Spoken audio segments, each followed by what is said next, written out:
नमस्कार, बहुत बहुत स्वागत है आपका। NSC 9 न्यूज देख रहे हैं आप। मैं हूं आपके साथ में और इसी के साथ करते हैं बुलेटिन का आगाज। राजस्थान की सियासत में SIR पर महाभारत छिड़ गई है। PCC चीफ गोविंद सिंह डोटासरा और नेता प्रतिपक्ष टीकाराम जूली ने जयपुर में संयुक्त प्रेस कॉन्फ्रेंस कर सरकार और प्रशासन पर वोट चोरी का संगीन आरोप लगाया है। डोटासरा ने अपने चीर परिचित अंदाज में अधिकारियों को चेतावनी दी कि अगर लोकतंत्र के साथ खिलवाड़ हुआ तो अंजाम बुरा होगा। डोटासरा ने सीधा जिला कलेक्टर्स को निशाने पर लेते हुए कहा, अगर नियमों से परे जाकर किसी अधिकारी ने गड़बड़ की तो हम उनकी पुंगी बजा देंगे। उन्होंने आरोप लगाया कि बीजेपी के नेता और कार्यकर्ता BLO पर दबाव बना रहे हैं। डोटासरा ने लक्ष्मणगढ़ का उदाहरण देते हुए कहा कि नौरंग चौधरी का नाम का बीजेपी कार्यकर्ता BLO के यहाँ फॉर्म फेंक कर जाता है और जबरन नाम जुड़वाता है। उसके घर के सारे वोट उसके फॉर्म भेज दिए। ये इसीलिए कमजोर व्यक्ति को पर्ची से मुख्यमंत्री बनाते हैं कि दिल्ली की तरफ जो दिल्ली का इशारा है वो काम करो, इसके अलावा आपको झांकने की जरूरत नहीं है दूसरे काम। वरना कोई भी समझदार जनप्रतिनिधि ऐसा कर ही नहीं सकता। और मैं तो कहता हूं राजस्थान की ब्यूरोक्रेसी अच्छी थी, ये क्या हो गया कि ये टेबल के ऊपर सजा रहे हैं जैसे कोई बेटे की दहेज में कोई चांदी के बिस्किट आए हैं, कोई क्या है, क्या तमाशा लगा रखा। क्या बताऊं, इस अधिकारी को शर्म नहीं आ रही कि कह रहा पता नहीं किसने रखे टेबल पे सजा रखे हैं, जैसे सुबह 9 साढ़े 9 बजे नाश्ता सजाते हैं करने के लिए, वैसे ये भारत सजा रखे हैं। देखिए निश्चित रूप से इससे गंभीर बात कोई हो ही नहीं सकती। जब वोट ही नहीं बचेगा तो योजना, प्रचार प्रसार, आइडियोलॉजी, इस सब का तो महत्व ही नहीं है। लोकतंत्र का, संविधान का, प्रजातंत्र का कोई महत्व ही नहीं है जब वोट ही इस तरीके से। और अभी तो बाद में परिसीमन और आने की बातें कर रहे हैं, तो उसमें क्या करेंगे? जो पंचायती राज में जैसे परिसीमन किया वैसे ये तो लोकसभा और विधानसभा में करेंगे। तो बर्मा और पाकिस्तान वाली सी स्थिति इस भारत की बनाना चाहते हैं, इससे बड़ा गंभीर कोई विषय नहीं हो सकता। अगर आपकी वो आइडियोलॉजी, आप अगर बीजेपी के प्रति कमिटेड नहीं हो तो आगामी चुनाव में 2028 और 29 में आप वोट देने का अधिकार रखोगे कि नहीं? इधर अंबाला में सांसद कुमारी सैलजा ने केंद्र और राज्य सरकार पर मनरेगा को कमजोर करने का आरोप लगाया। पत्रकार वार्ता में उन्होंने मनरेगा का नाम बदलने और 125 दिन रोजगार की गारंटी पर सवाल उठाते हुए कहा, यह सिर्फ कागजी दावा है। सैलजा का कहना है कि जितना बजट मनरेगा के लिए तय किया गया है उतना पैसा न तो केंद्र देगा और न ही राज्य सरकार के पास देने की क्षमता है। ऐसे में गरीबों को काम मिलने की उम्मीद बेहद कम है।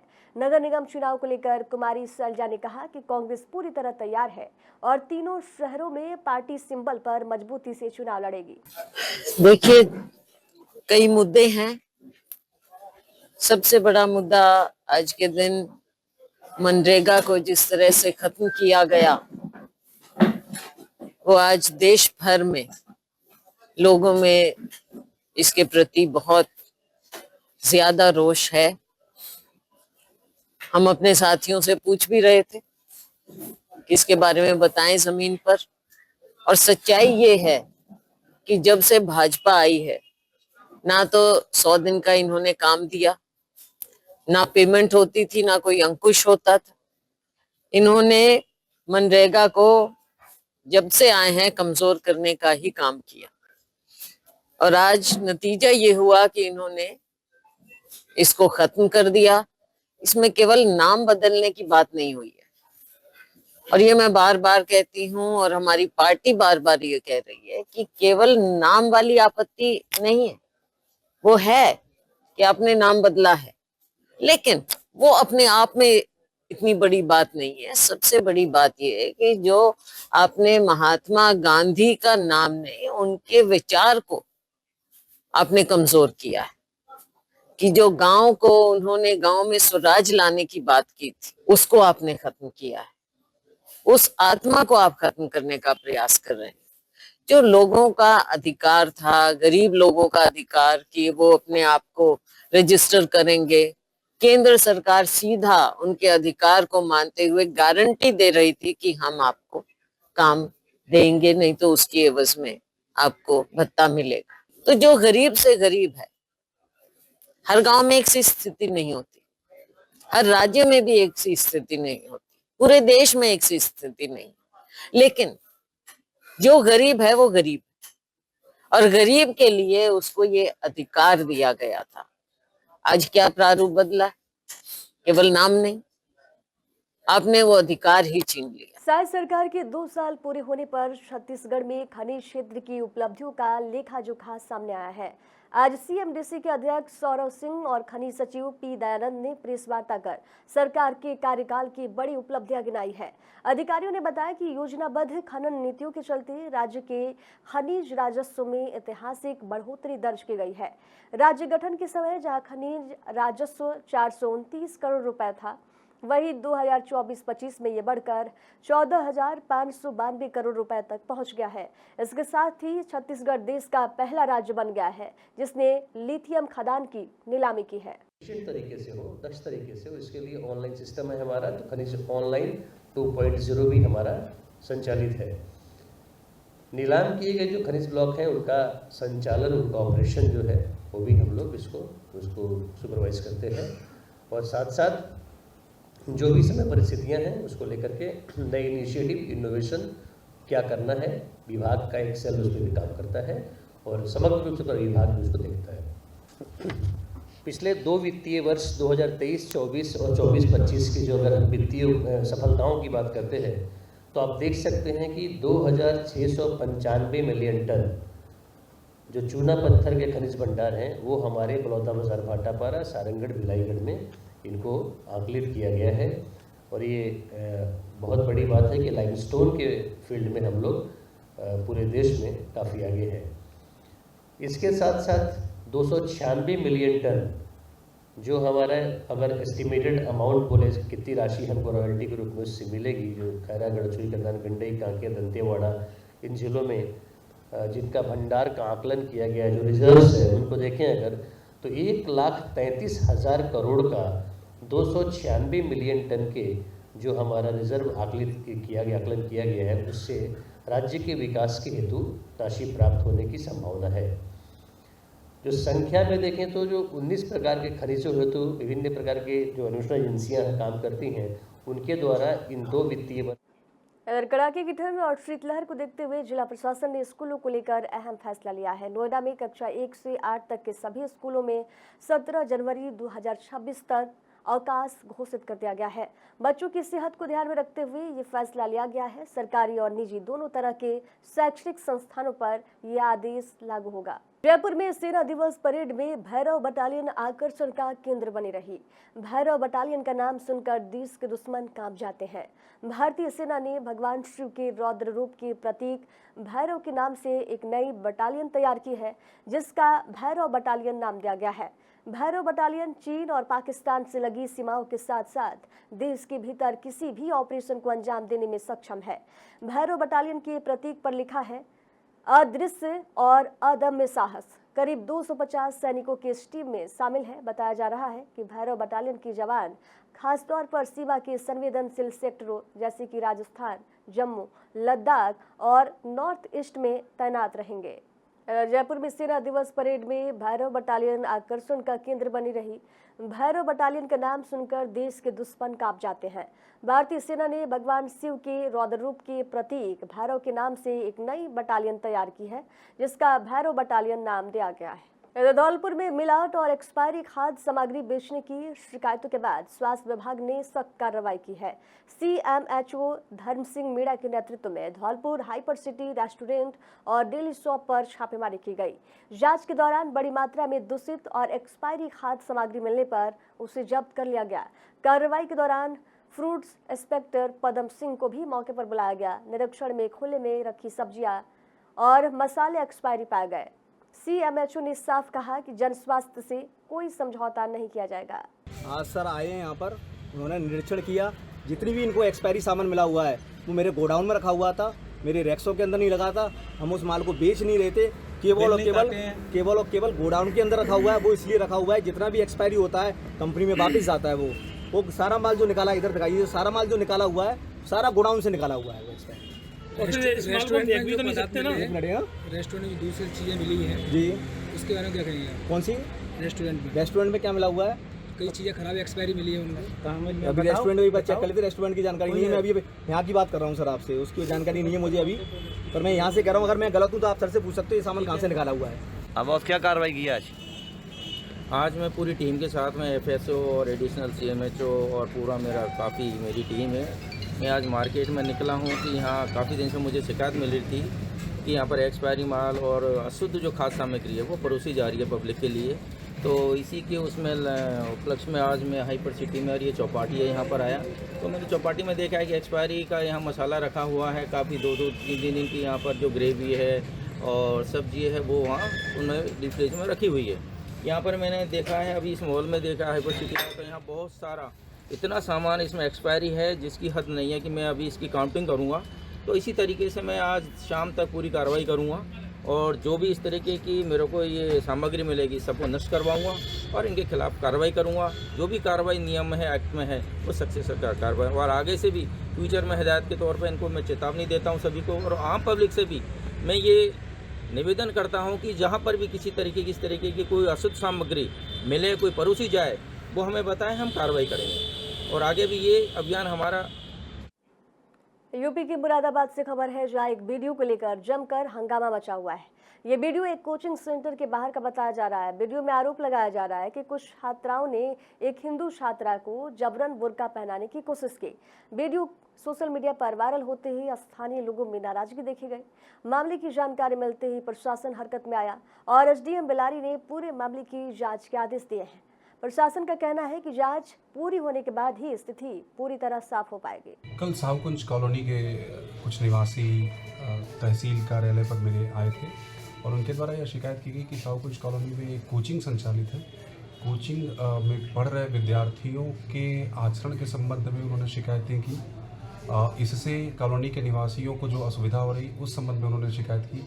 जैसे कि उनके द्वारा बताया गया कि कुछ बच्चे ट्रिपलिंग करते हैं, बच्चों में आपस में विवाद होते हैं और इस तरह के अन्य घटनाओं का भी जिक्र किया। जिस वीडियो की बात आप कर रहे हैं वो मैं उसकी पुष्टि अभी नहीं करता। इस प्रकरण की जांच के लिए मैंने क्षेत्राधिकारी बिलारी तथा एसएचओ बिलारी साहब को कहा है। जांच के बाद हम कार्रवाई करेंगे और यह सुनिश्चित करेंगे कि कॉलोनी और जो कोचिंग का संचालन है वो कॉलोनी के निवासियों के सुख सुविधा का भी ध्यान रखा जाए और किसी प्रकार की जिस तरह की शिकायतें हैं उनका भी समाधान हो, निराकरण हो। उन्होंने मांग की है कॉलोनी के निवासियों ने कि जब कोचिंग का संचालन हो तो वहाँ पुलिस की गश्त रखी जाए।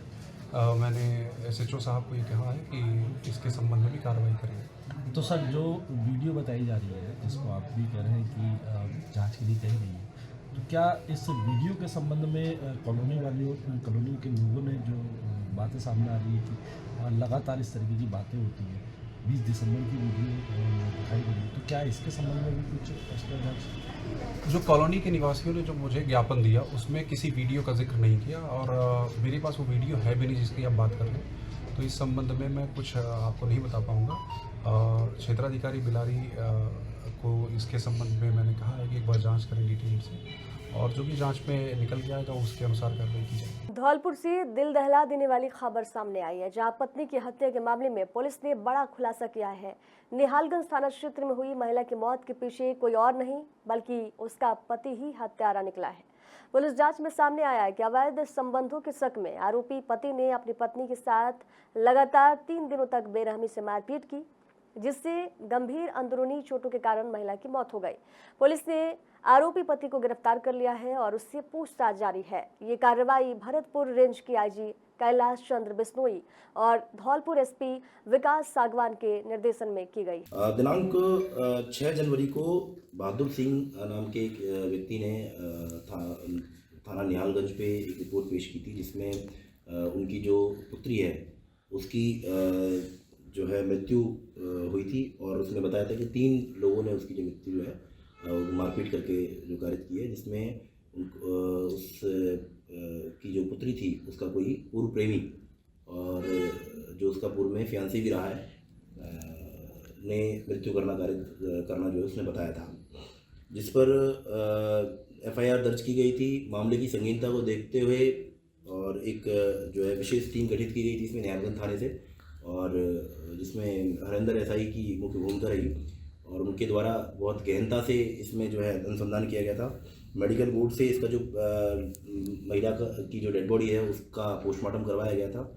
अन्य जो टेक्निकल साक्ष्य हैं वो प्राप्त करने की कोशिश की गई थी, मुखबिर मामूल किए गए थे, उनके माध्यम से कुछ सूचनाएं जो है प्राप्त की गई थी। अंततः अनुसंधान के बाद जो है कुछ फैक्ट्स जो हमारे सामने आए, उन फैक्ट्स के आधार पे और जो CDR का जो विश्लेषण था उसके आधार पे ये ज्ञात हुआ कि जिस व्यक्ति को इन्होंने आरोपी चिन्हित किया था वह व्यक्ति पिछले काफ़ी समय से यहाँ उपस्थित ही नहीं है, धौलपुर में ही उसकी उपस्थिति नहीं थी। तब जो है मामले की संगीनता और बढ़ जाती थी, जिसके बाद पुनः जो है कुछ अन्य साक्ष्य जो एकत्रित करने की कोशिश की गई थी और आस पड़ोस के लोगों से जो पूछताछ की गई तो ज्ञात हुआ कि जो मुस्तकिस का जो दामाद है गंगा सिंह और जो मृतका है उसका जो पति है गंगा सिंह, वह अपनी पत्नी पर किसी अन्य व्यक्ति से जो है अवैध संबंध एवं उससे बातचीत करने को लेकर के जो शक करता था और इसी के आधार पे इनमें पिछले कई दिनों से जो है झगड़ा चल रहा था, मारपीट हो रही थी और इसी मारपीट के दौरान उस मृतका को जो है एक रात पहले ही जो है ऐसी कुछ अंदरूनी चोटें आई थी जिनकी वजह से सुबह जब वह अपने बच्चे को स्कूल में छोड़ करके और रेलवे लाइन की तरफ जब घूमते हुए निकली तो उसका जो है उन चोटों की वजह से जो वहाँ पे उसकी तबीयत इतनी ज़्यादा ख़राब हो गई थी कि उसको जब अस्पताल ले जाया गया था उस दौरान वह जो है सर्वाइव नहीं कर पाई और उसकी डेथ हो गई थी। इस पर जो युवक है गंगा सिंह, इसको गिरफ्तार किया गया था, उससे पूछताछ की गई थी, उसने भी इन फैक्ट्स को स्वीकार किया। हमारे कुछ साक्ष्यों से भी इस तरह के चीज़ों की जो है पुष्टि हुई थी। उसको गिरफ्तार कर लिया गया है और अग्रिम अनुसंधान अभी भी इसमें जारी है। यूपी के मुरादाबाद से खबर है, जहां बिजली विजिलेंस टीम पर ग्रामीणों ने गंभीर आरोप लगाए हैं। ग्रामीणों का कहना है कि बिजली चेकिंग के नाम पर अवैध वसूली की जा रही थी। आरोप है कि बिना विभागीय अधिकारियों के ही विजिलेंस टीम गांव में पहुंच गई और चेकिंग के बाद लोगों को दफ्तर बुलाकर साठगांठ की जाती है। इस पूरी घटना का ग्रामीणों ने वीडियो बनाकर विरोध किया है। मामला कुंदरकी थाना क्षेत्र के भैंसोड़ गांव का बताया जा रहा है, जहां विरोध बढ़ने पर विजिलेंस टीम को वापस लौटना पड़ा। धौलपुर जिले के बाड़ी से खबर है, जहां महात्मा गांधी शहरी मनरेगा योजना में गंभीर अनियमितताओं का खुलासा हुआ है। नगर पालिका के औचक निरीक्षण में कई कार्यस्थलों पर आधे से ज्यादा मजदूर नदारद मिले, जबकि मौके से गायब थे। महिला श्रमिकों ने मूलभूत सुविधाओं की कमी और समय पर भुगतान न होने को लेकर आवाज उठाई है। जांच के बाद नगर पालिका प्रशासन ने सख्त कदम उठाते हुए 5 मेंटो को ब्लैकलिस्ट कर दिया है, जबकि 2 को नोटिस जारी किया गया है। प्रशासन ने साफ कहा है कि मनरेगा में भ्रष्टाचार और लापरवाही किसी भी सूरत में बर्दाश्त नहीं की जाएगी। धौलपुर जिले के बाड़ी उपखंड की खानपुर मेड़ा ग्राम पंचायत से आरक्षण को लेकर अहम मांग सामने आई है। अनुसूचित जाति वर्ग के ग्रामीणों ने आगामी सरपंच चुनाव में पद को SC वर्ग के लिए आरक्षित करने की मांग उठाई है। ग्रामीणों का कहना है कि पिछले 25 सालों में उन्हें एक बार भी सरपंच पद पर प्रतिनिधित्व नहीं मिला, जबकि अन्य वर्गों को बार बार अवसर दिया गया। इसी मांग को लेकर ग्रामीणों ने उपखंड अधिकारी को ज्ञापन सौंपते हुए पंचायती राज अधिनियम के तहत जनसंख्या अनुपात और चक्रीय आरक्षण लागू करने की अपील की है। अब बढ़ेंगे अगली खबर की ओर। श्रीगंगानगर से खबर है, घड़साना के सखी मार्ग पर उस समय सनसनी फैल गई जब एक कार सवार ने फायरिंग की और मौके से फरार हो गया। घटना के बाद इलाके में अफरा तफरी मच गई। मौके पर मौजूद स्थानीय लोगों ने तुरंत पुलिस को सूचना दी।